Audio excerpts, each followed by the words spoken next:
So I'm going to show you how to remove the rear hub and the drive shaft assembly. Twofold for this one really. We're going to remove the shock absorber on this one and also show you how to remove the drive shaft as well. One of the first things to do is, with the vehicle on the ground and the wheel still on the car, we need to undo the hub nut in the centre of the drive shaft, which is very, very tight. So use the advantage of the weight of the car to undo the nut. With the wheel still on the car, pop the centre cap out of the wheel, put the socket and the extension through the wheel, and then undo the hub nut while the wheel is still on the car. So once you've broken the seal on it, you can leave the nut in place, remove the wheel as I've done here, and then that'll leave you free to undo the nut by hand. With the hub nut undone, we then move to the flange bolts on the inside on the gearbox. 6 bolts, long extension and a cap driver through from the wheel arch to undo those. Once you've undone those, you can then drop the shaft down and then slide the shaft out of the back of the hub. I've taken the drive shaft out of the way just for clarity really. Normally you wouldn't need to remove the drive shaft completely away from the hub. So we'll then take the anti-roll bar drop link off the anti-roll bar. Off the lower end, leave it in the hub. These are notoriously difficult, but we'll show you how to get those out quite easily now in a moment. So disconnect that one from the bottom of the anti-roll bar. And we'll pull this one out of the way just so we can see what we're after. We've got the nut here and the base of the hub, which comes off the bottom coffin arm. So this is the one we need to undo. So if the nut doesn't come undone first time, you may need to apply a little bit of heat to the nut just to free him off a little bit. Then we'll disconnect the ABS sensor and the brake pad wearing indicator, unclip here, pull the wires out, then undo the bolt and take the bracket away. The wire loops around into the strut, so we're going to pull those aside so it comes away from the strut. You may even want to undo the bolts on the brake caliper and take the brake caliper completely off. So we've taken the nut off the tie rod here, which is a rear. Same process on the front really, only this would be the track rod end leading to the steering rack, so it's exactly the same principle. Nuts off this one, and we've taken the nut off the bottom ball joint here with no issues at all. And when I say with the drive shaft out the way, you can put a socket on there, whereas normally you'd be struggling to get an open-ended spanner. So sometimes it's easier just to pop the drive shaft out the way. We're going to use this ball joint splitter. We're going to fit that onto the lower ball joint and the tie rod. So it literally fits in here, as you see, sits on top, and then we'll tighten up the bolt and that will pop the joint apart. This does it without damaging the joint or without damaging the boot, so it means the arms are all reusable again if there's no play in them.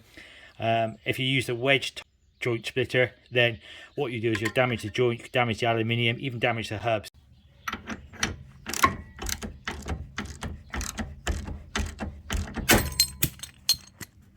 There we go.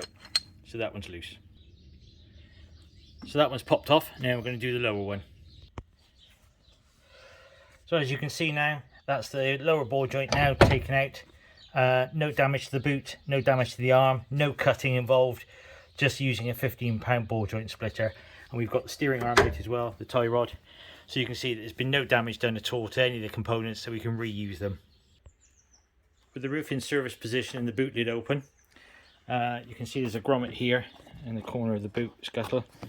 So we're going to remove that one, and down this side here you'll see there's a small 13mm nut, and then over this side as well, on the inside the roof cover, there are 2 13mm nuts here and here as well, and that's what holds the top of the strut in place. So what we're going to do now is going to loosen off those, and we're ready then to drop the strut and the hub down.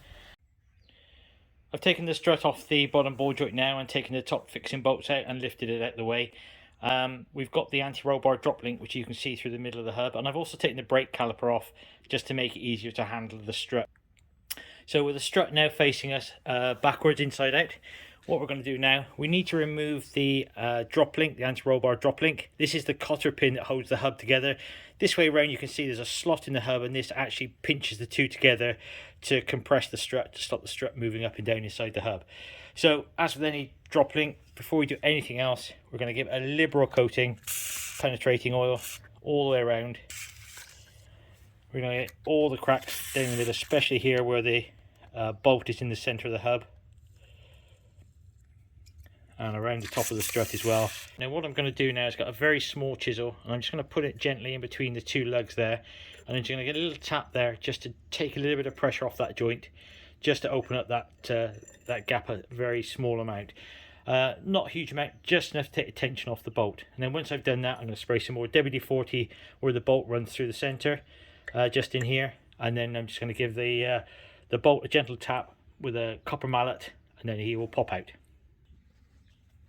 So I've just put the chisel into the slot now and just left him in there, so he's taking the pressure off the pinch on the bolt. Say liberal amount of WD-40 around the bolt as well. Now this has not been rehearsed. We might get lucky and get this one out first time. Here we go. Look at that, straight out. So you notice as well I had the nut on here as well, so we don't damage the threads when we hit it with a hammer, even though we're using a copper hammer.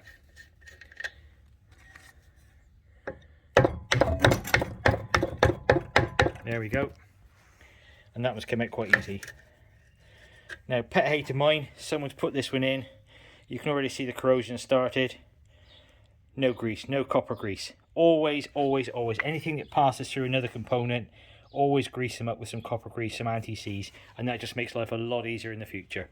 There's a strong area on the bottom of the strut here. You can see this sleeve. Don't hit on the end of the strut because there's a valve in here which operates your suspension. So if you damage that, you'll ruin the strut. So we're just going to tap gently across this edge here with a copper mallet so it doesn't cause any damage, and then that will gently extract the shock absorber out of the hub. Well, our shock absorber successfully removed from the car now. We don't really need to strip this one down. We were just taking it apart for the effect of the video, just to show you the process. If you wanted to go further now and change, for example, the springs, it's quite common to have broken springs, or if you're replacing the shock absorber but refitting the old springs, the next thing you would need to do is compress the spring in order to remove the top mount. So to remove the springs, you need a very simple set of spring compressors.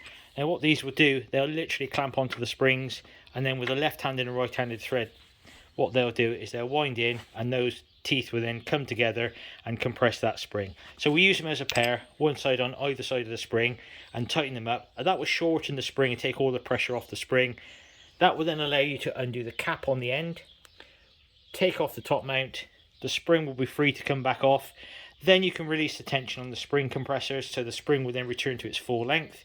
And then when you put your new springs back on, depending on whether they're shorter travel springs and lower ride height, you may need to compress the springs, or they may go straight on without being compressed. And then to refit, the process is pretty much the reverse.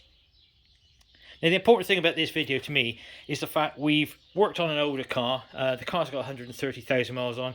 You can see some of the suspension components aren't that old, but they aren't that new either. Lots of mud, lots of corrosion. One of the things I'm trying to put across here is you don't need to destroy ball joints, dust covers. You don't have any bolts cut off in this case. We've not taken any power tools to it at all. All this has been achieved salvaging all the old components, including the drop links. And we've just literally used a handful of DIY tools. This is everything here I've used. So we've got no impact guns, no air saws. Everything has been done with the tools you see in front of us. So successful repair and very achievable. And you can see the environment. We're working on jack stands on the floor with all my videos, an outside environment, so you can see that it can be achieved with just the very, very basic essentials.